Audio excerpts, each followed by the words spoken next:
Hello guys, welcome back to my channel. অনেক দিন পর অনেক দিন পর তোমাদের সাথে আজকে আমি একটা বড় ব্লগ শেয়ার করতে যাচ্ছি। আজ হেমাঙ্গিনীকে নিয়ে যাচ্ছি পাঁচু গোপালের মন্দিরে। অনেক দিন ধরে বাবা বলছিল হেমাঙ্গিনীকে পাঁচু গোপালের মন্দিরে নিয়ে যাবে।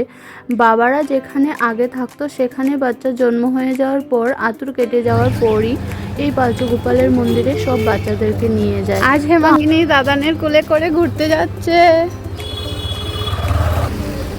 হেমাঙ্গিনী, কোথায় ঘুরতে যাচ্ছ?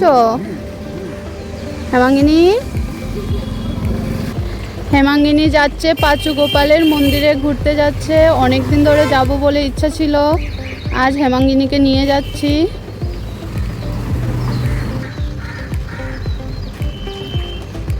বাড়ি থেকে অনেকটা দূর তো, তাই আমরা উবেরে যাওয়া আসা করেছি। প্রায় 3 থেকে 4 ঘন্টা সময় লেগে গেছে যাওয়া আসা করতে করতে। যখনই কোথাও ঘুরতে যাই না কেন আর এই বাইপাস দিয়ে যাই, তখন মনে হয় আমরা লন্ডনে চলে এসেছি। এই জায়গাটাতে আমার এত ভালো লাগে, লন্ডনের মতন লাগে। এই 5 স্টার হোটেলে কাদের কাদের যাওয়ার ইচ্ছা আছে বলো? আমার তো ভীষণ যাওয়ার ইচ্ছা আছে, জানি না কোনোদিন যেতে পারবো কিনা। আমাদের রাষ্ট্রপতি যখনই আসেন এই 5 স্টার হোটেলেই কিন্তু থাকেন। এই যে আমাদের হেমাঙ্গিনীকে দেখো, 3-4 ঘন্টা ঘুরে চলে এসেছে ঘরে, কিন্তু এক ফোঁটাও কোনো কান্নার আওয়াজ নেই, কোনো হু হা কিছু নেই। এত আনন্দ পেয়েছে ঘুরতে গিয়ে, সব সময় ওর মুখে হাসি লেগেই আছে। মন্দিরে তো আমরা চলে এসেছি, একদমই মেন রোডের সাথে মন্দিরটা ছিল, আর আমি ভিডিও আর করতে পারিনি। মন্দিরটা কিন্তু 6টা পর্যন্ত বন্ধ ছিল, আর আমরা 6টা বাজার প্রায় আধা ঘন্টা আগেই চলে এসেছি।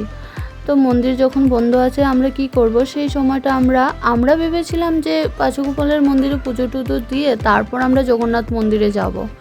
একদমই কাছে জগন্নাথ মন্দির রয়েছে, খিদিরপুর জগন্নাথ মন্দির বলে সবাই চেনে। 1-1.5 কিলোমিটারের রাস্তা বাসে করে যেতে হবে, আবার বাস থেকে নেমে একটু হেঁটে যেতে হবে। আর এই তো শুরু হলো গরমের জ্বালা। এখন ফেব্রুয়ারির শেষ, মানে আজকে মার্চের 1 তারিখ, তাতেই অনেক গরম। এখন আমরা বাসে করে যাচ্ছি। হেমাঙ্গিনীর জন্মের পর মাথায় অনেক চুল ছিল, তখন মাথাটা তো ছোট ছিল। এখন মাথাটা বড় যত হয়েছে, চুলগুলো হালকা হয়ে গেছে আর অনেকটা চুল পড়ে গেছে।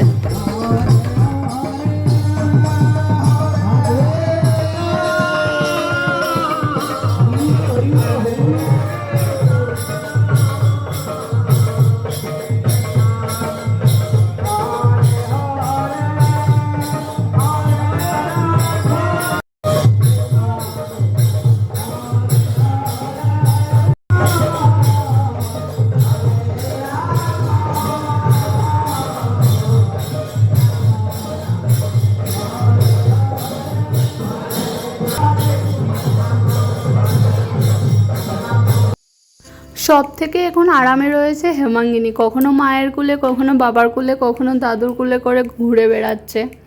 ওকে যখন নিয়ে পুরী গিয়েছিলাম আমাদের কোনো অসুবিধা হয়নি। আজকেও যে ঘুরতে নিয়ে এসেছি আমাদের কি কোনো বিরক্ত করছে না। ও নিজের মতন করে কোলে কোলে ঘুরে বেড়াচ্ছে, না কাঁদছে না কিছু। একটু খিদে পেয়েছিল যখন, তখন খাইয়ে দিলাম, বাস ও ওর মতন করে আছে। ভালোই লাগছে ওকে নিয়ে ঘুরে বেড়াতে। বাবা ধূপকাঠি আর প্রদীপ কিনে নিয়েছে। ধূপকাঠি আর প্রদীপ মন্দিরের নিচেই জ্বালাতে হয়, তো এখানে আমরা প্রথমে ধূপকাঠি প্রদীপ জ্বালিয়ে দেখিয়ে ভগবানকে, তারপরে আমরা ভগবানের দর্শন করতে উপরে যাব। কি সুন্দর, এত হাওয়া দেয়, কি যে ভালো লাগে। গরমকালে তো আরও বেশি ভালো লাগে। আর আমি এই নিয়ে 3বার যে গিয়েছি, প্রত্যেকবারই কিন্তু আমরা গরমের দিনেই এসেছি। আজকেও মোটামুটি হালকা গরম পড়ে গেছে। ফেব্রুয়ারির প্রথম দিকেই পুরীতে গিয়েছিলাম, সেখানে গিয়ে জগন্নাথ দেবের দর্শন করলাম। আর মার্চের প্রথম দিনেই চলে আসলাম খিদিরপুরে জগন্নাথ দেবের দর্শন করতে। আমাদের বাড়ির কাছেই ছোট পুরীর মতন একটা জগন্নাথ দেবের মন্দির করেছে, সেখানে আমি প্রায় একাদশীতেই যাই বা এমনিতেই কখনো কখনো যাই হেমাঙ্গিনীকে নিয়ে জগন্নাথ দেবের দর্শন করতে। এখন হেমাঙ্গিনীকে নিয়ে উপরে উঠে যাচ্ছি।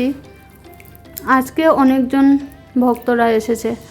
অন্য যে 2বার এসেছি এত লোকজন ছিল না, কিন্তু আজকে অনেকজনই এসেছে।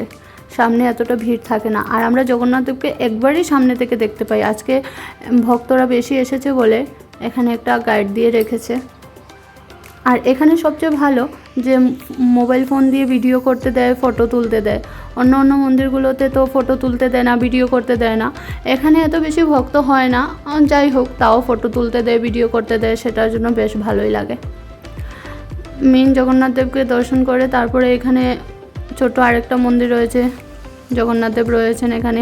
এই যে ভিডিওগুলো করছি, এই ভিডিওগুলো করে যে ইউটিউবে ছাড়ছি, টাকা ইনকাম করতে পারি কি না পারি, হেমাঙ্গিনী যখন বড় হবে দেখবে যে মা বাবা দাদু ওকে নিয়ে কোথায় কোথায় ঘুরেছে, মা ওর জন্য কত কষ্ট করেছে।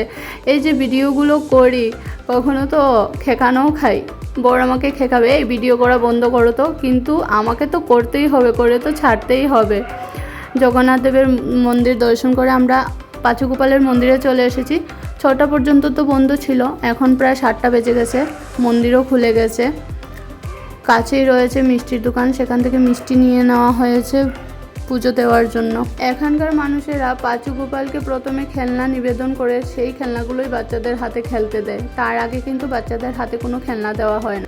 আজকে তো হেমাঙ্গিনীকে নিয়ে এসে পাঁচুগোপালের দর্শন করে পুজো করে জগন্নাথ দেবের দর্শন করে খুব ভালো গেল দিনটা। তোমাদের কেমন লাগলো আজকের এই ব্লগটা কমেন্ট করে অবশ্যই জানিও। বাচ্চার মায়েরা আর বাচ্চারা খুব ভালো থেকো, সুস্থ থাকো।